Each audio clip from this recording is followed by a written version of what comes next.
할렐루야. 사랑하는 성도 여러분, 11월 7일 월요일 아까베 시간이 돌아왔습니다. 오늘은 다니엘 3장 1절부터 18절 말씀으로 함께 은혜를 나누도록 하겠습니다. 다니엘과 세 친구는 왕에게 인정을 받아서 바벨론의 높은 관직에 올라가게 됩니다. 포로로 끌려온 이들이 이렇게 중용되자 많은 사람들이 시기하고 질투하게 됩니다. 특별히 3장은 다니엘이 세 친구가 바벨론의 다른 관원들과 갈등하고 또 모함으로 인해서 위기에 처하게 되는데, 저들이 어떻게 이 위기를 극복하는지에 대해서 소개하는 내용이 소개되고 있습니다.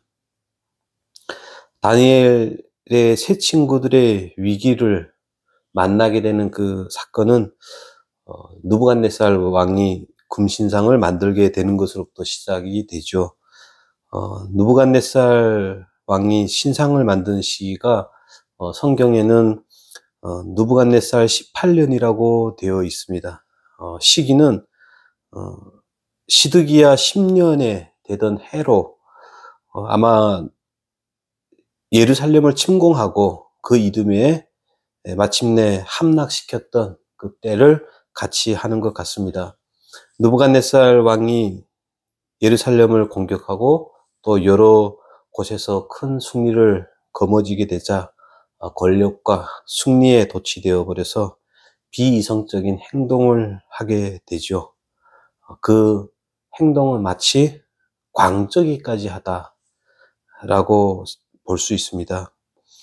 어떤 것들을 합니까? 2장에서는 자신의 끈 꿈을 해석하지 못하면 다 죽여버리겠다, 이렇게 협박을 했던 것 우리는 보아왔습니다.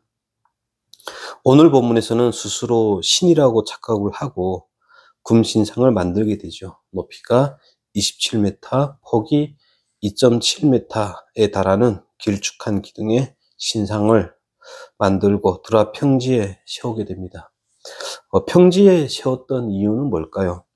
스스로 높은 곳에서 앉아서, 즉 신처럼 신의 자리에 앉아서 세상 끝까지 굽어보면서 세상을 호령하며 살고 싶은 자신의 욕구를 이렇게 표현을 한 것입니다.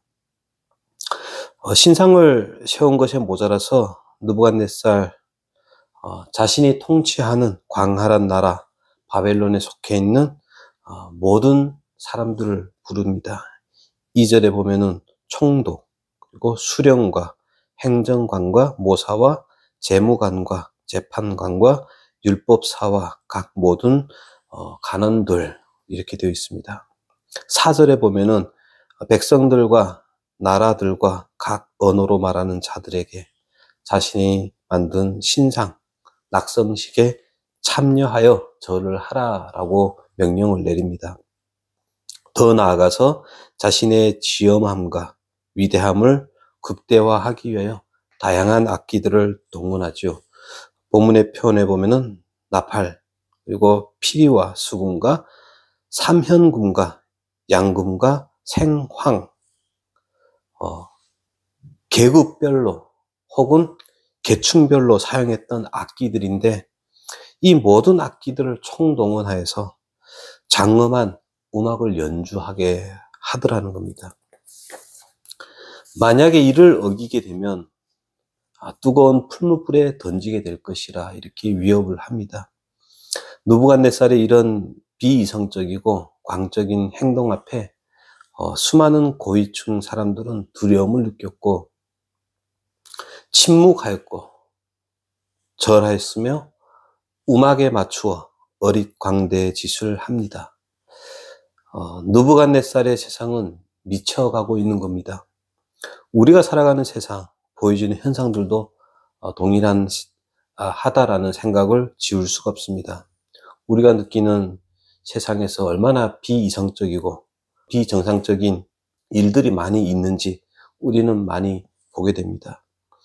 모두가 더 높아 가려고 하고 세상을 굽어보며 호령하고 싶어하고 자신의 위엄과 승리를 자랑하고 싶어 합니다. 누구 하나 소리치며 저항하지 않습니다. 모두 두려움과 침묵으로 살아가고 세상의 흐름과 세상의 소리에 따라서 광대짓을 해가며 살아갑니다. 당시 바벨론의 포로로 살아가는 이스라엘 사람들에 대해서는 성경은 이야기를 하고 있지는 않지만 아마도 그들도 예외는 아니었을 것이라는 생각이 되어집니다. 모두가 세상의 흐름에 휩쓸려 살아가고 있는 때였다라고 성경은 이야기를 합니다. 이때 하나님은 바벨론 지방 행정관이었던 세 친구를 통해서 신자는 어떻게 이 시대에 살아가야 되는가, 어떤 선택을 할 것인가를 보여주십니다. 하나님께서 일하시는 그 방법을 주목하시기를 바랍니다. 8절에 보시면 그때 어떤 갈대아 사람들이 나와 유다 사람들을 참소하니라 라고 되어 있습니다. 어떤 방법을 사용하셨습니까? 참소를 당하는 방법으로 일을 하시더라는 겁니다.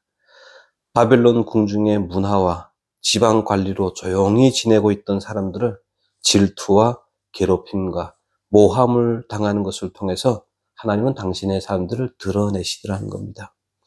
본문에 비추어 생각을 해보면 우리에게 허락된 어려움과 고난은 하나님께서 우리에게 이 세상에서 믿음을 가진 사람들은 어떻게 살아가야 되는지를, 어떤 믿음의 양식을 보여주며 살아야 되는지를 하나님께서 우리에게 보여주라고 일을 하시는 것 아닌가라는 생각을 해보게 됩니다.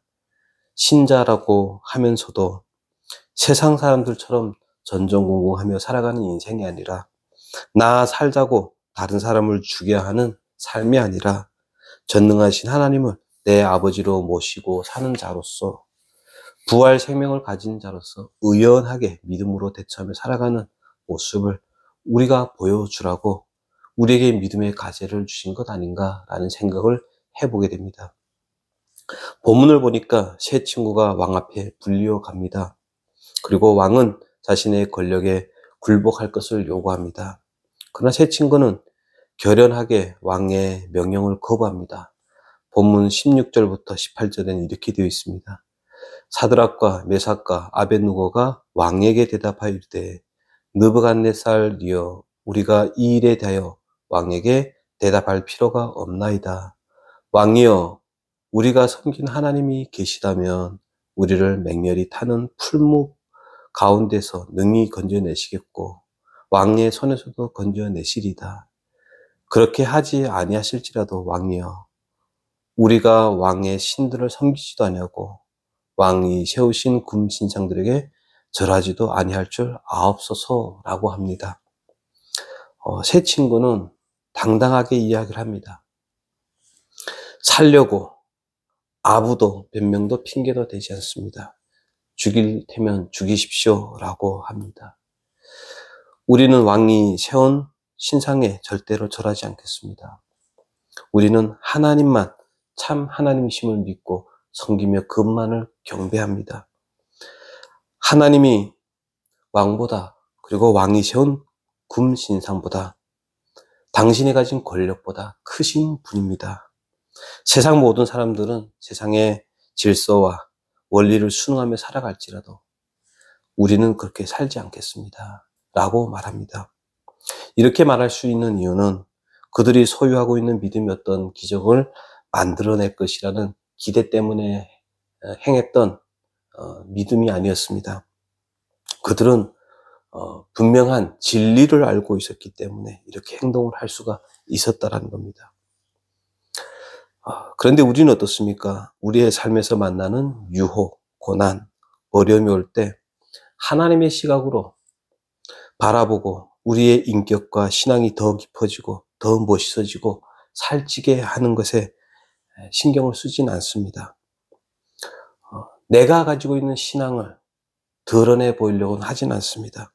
오히려 이 모든 일에 대해서 하나님 왜 이런 일을 일어나게 하셨습니까? 저에게 왜 이런 일을 당하게 하셨습니까? 제가 다른 것을 다 할 테니까 이 일만은 명쾌해 주십시오. 이렇게 우리는 행동을 합니다. 믿음의 도전을 우리는 거부합니다. 하나님은 땅이 혼돈하고 공허하며 흑암이 깊음 위에 있을 때 그곳에 빛을 만드시고 생명을 만드셨던 분이십니다.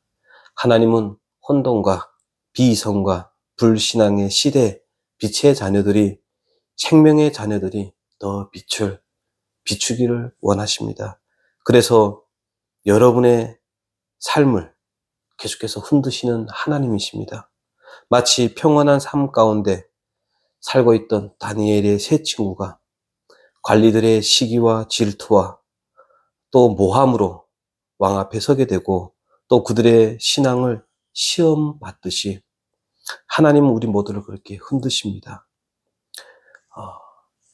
하나님과 우리의 신앙을 유혹하는 그 모든 것에서 지지 말고 하나님의 거룩과 자비와 은혜와 긍휼과 오래 참으심에 동참하셔서 저와 여러분이 가지고 있는 신앙, 세상에 보여주기를 원합니다.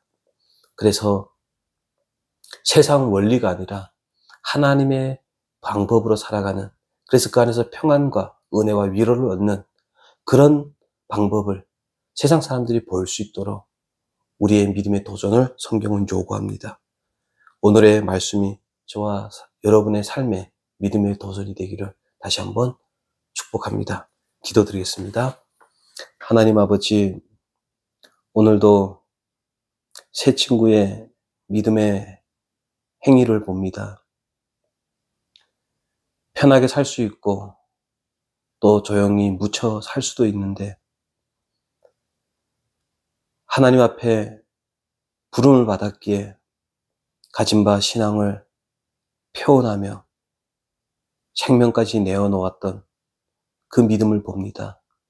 우리에게도 다니엘의 세 친구와 같은 믿음을 주시옵소서. 그래서 세상 사람들에게 하나님은 이런 분야를 고백하며 꺼내볼 수 있는 우리가 될 수 있도록, 오늘의 삶이 될 수 있도록 도와주시옵소서. 예수님의 이름으로 기도합니다. 아멘. 예, 감사합니다. 오늘도 또 주의 말씀 붙잡고 승리하시기를 축원합니다. 감사합니다.